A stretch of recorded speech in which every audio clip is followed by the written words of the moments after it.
নতুন এক ধরনের আমের চারা আমি আপনাদের সামনে আজকে তুলে ধরবো। দেখলে আপনারা অবাক হবেন। এটির নাম হয়তো অনেকেই নতুন শুনতে পারবেন, অনেকেই পুরনো শুনেছেন। Brunei king. ব্রুনাই কিং এই হলো আমের চারা। আমি ভেবেছিলাম প্রথমে এইটি হয়তো হবে না, কিন্তু আমি সাকসেস হয়েছি 100%। আগামী বছর এই আমের গাছ থেকে অন্ততপক্ষে 8 থেকে 10টি ফল আমি পাবো, সেটা গ্যারেন্টি। এটি হলো ব্রুনাই কিং।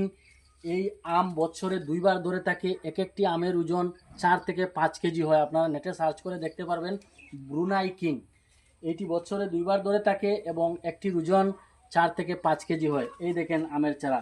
তো তবে হয়তো কম আসবে ফলন, 2-3টি আসতে পারে। তবে আমি এই বছর এইটিকে মাটির মধ্যে টব থেকে চেঞ্জ করে দেব।